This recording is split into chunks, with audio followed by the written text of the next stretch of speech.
अस्सलाम वालेकुम दोस्तों, आज हम जिस किताब को डिस्कस करने जा रहे हैं वो है जिससे मेरी अपनी हिस्ट्री वाबस्ता है और काफ़ी गहरा ताल्लुक़ है मेरा और इस किताब के साथ।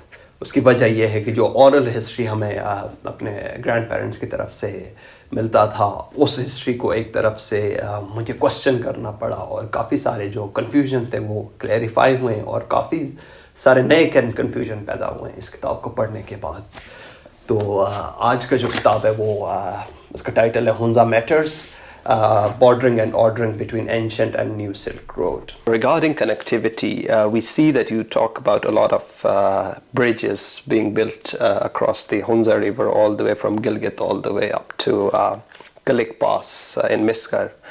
So where exactly was, the architectural influence coming from for building these bridges? Where was the material coming from, and who were behind these initial initiatives? And was it also strategically purpose-built bridges against enemies or foreign invasion that could be dismantled easily, or was there some sort of this thought to it? No, I mean, in the earliest photographs I'm presenting in the book, you can see that prior to colonial times there were bridges as well for people to reach Kilik and Mintaka Pass. For example, in the Chupusan Valley there were different bridges and that were used.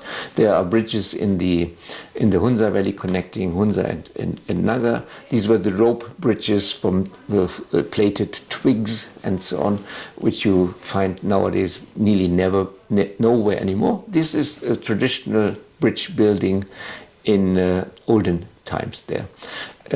But in colonial times this changed, because now we have a form which has something to do with military interests, with strategic interests, with providing bridges that can be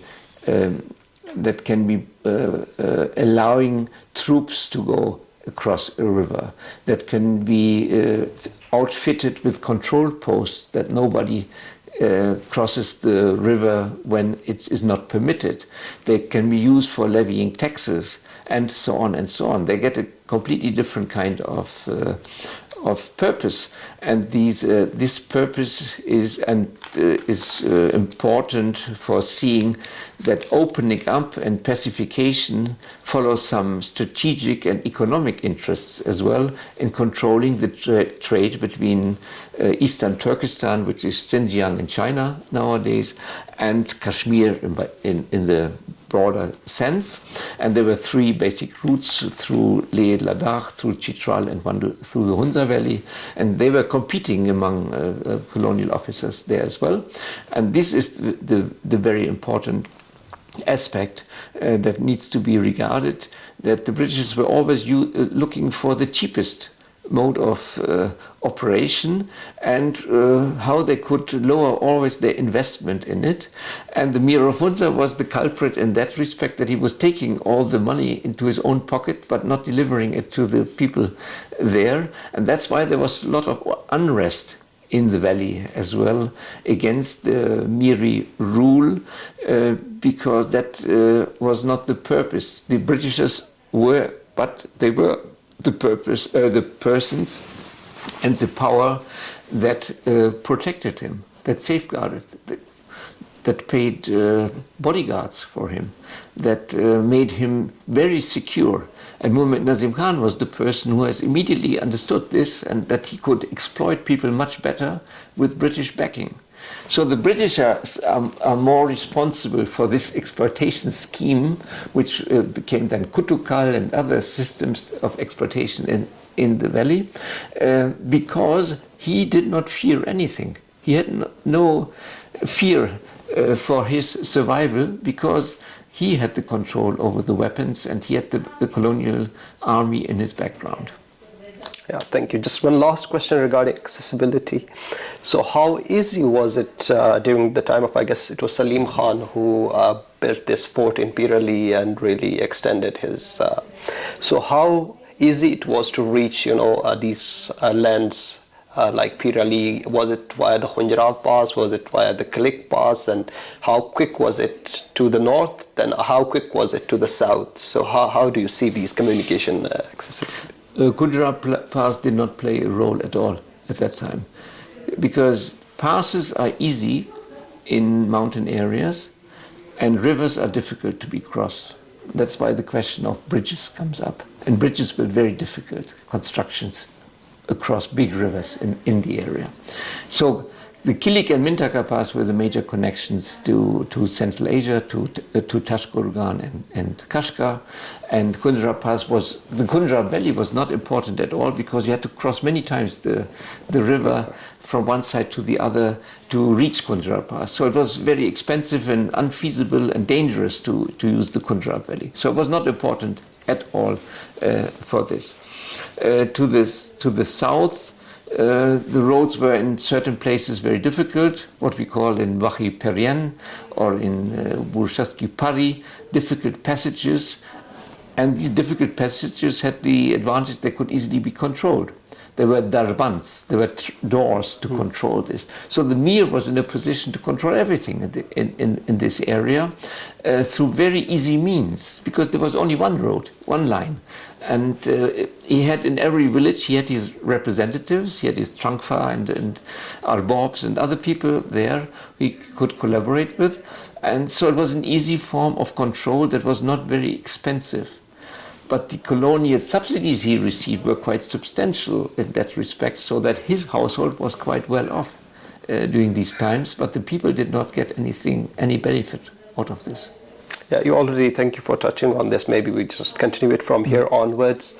So how was the mechanism of surveillance in terms of technological sense, and also, the appointed representatives of the state, or this hierarchical structure, that how would they surveil the population so quickly? And also in terms of technology, if we see in 1917, the Miskar post is established, the communication post, and how do you see using also these hierarchical structures already established, and also technology to surveil the population throughout the first half of the 20th century?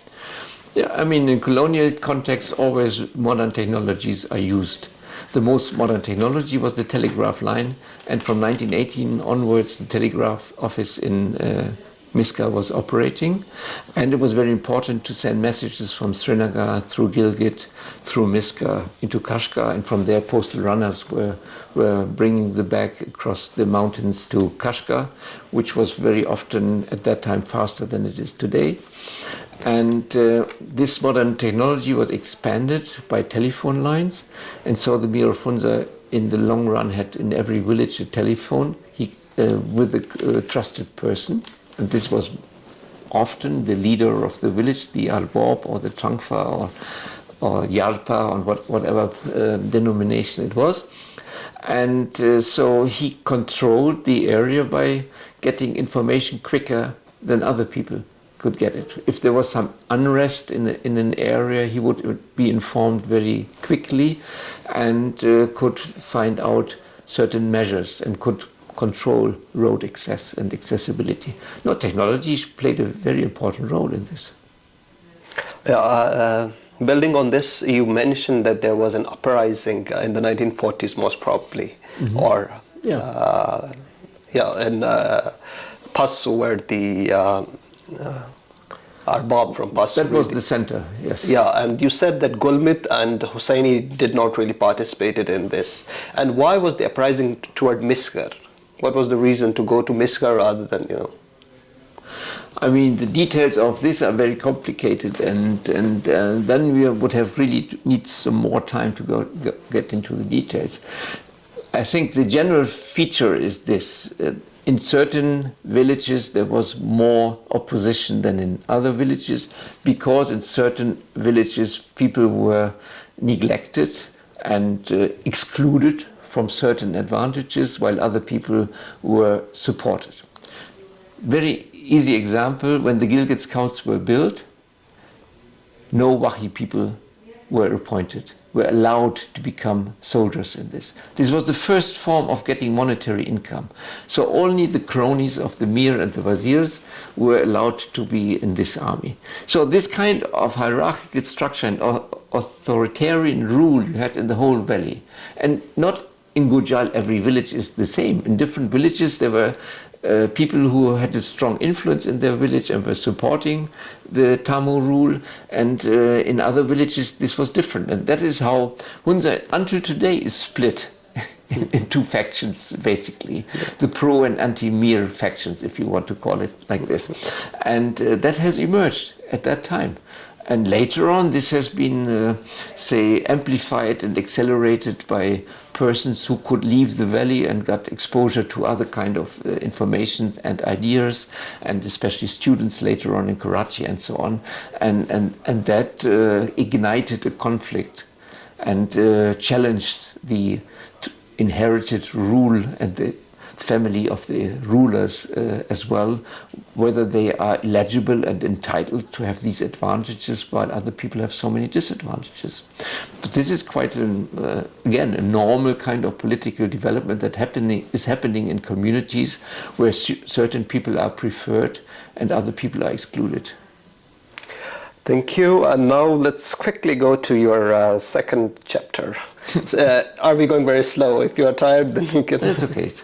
So the second chapter, you talk about the water distribution system just in central Hunza. And you talk about the pastures in upper Hunza. Was it because of its historical connection of one to nomadic lifestyle and the other to more settled lands? Or what was the purpose of choosing these?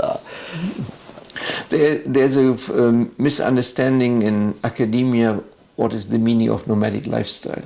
The Bahi people don't belong to nomadic lifestyle. Nomadic lifestyle was only with the Kyrgyz. But there are books written, Schomburg and other authors have written about Bahi as nomads and so on, which is not really appropriate in description.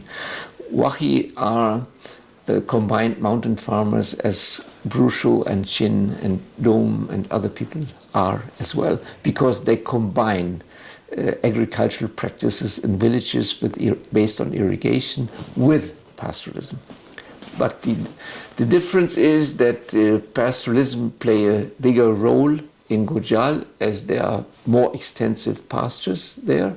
So the flocks could be bigger in the area, and the special case for this is Shimshal. Why did I emphasize on the water management system basically in central Hunza?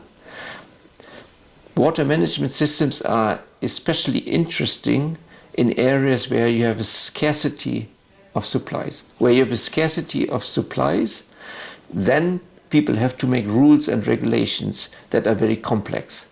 And central Hunza is the most complex system in the whole valley. That's why I have studied it there, because there are several months of the year when there is water shortage and there's not sufficient water to irrigate the fields.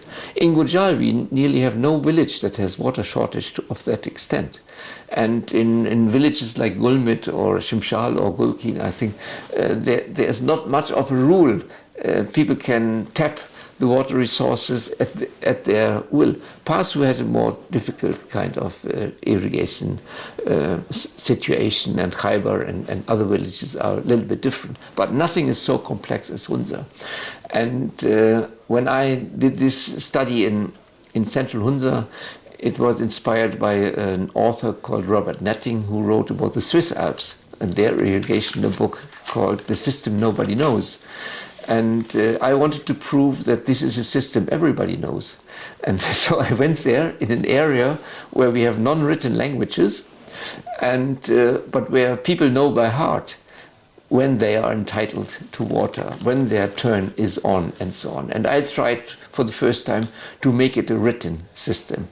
And for me, this was not only inspiring to do this, but it was the key to understand this society.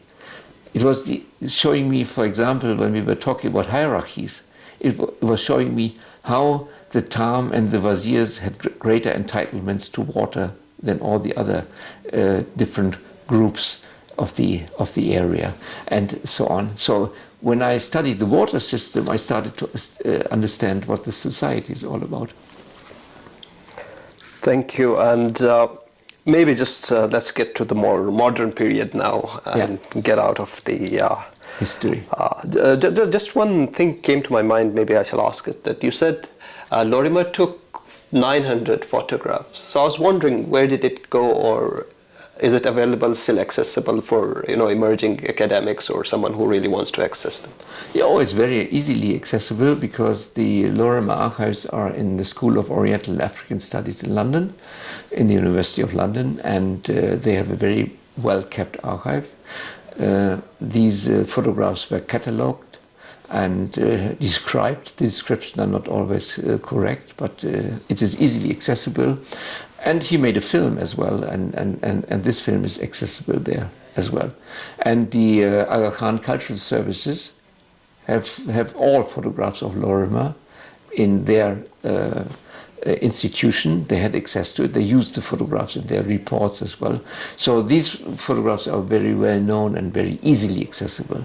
It's much more difficult to access photographs taken by Gromchevsky, a Russian or Polish traveler, and others, but Lorimer is quite accessible. Okay, thank you.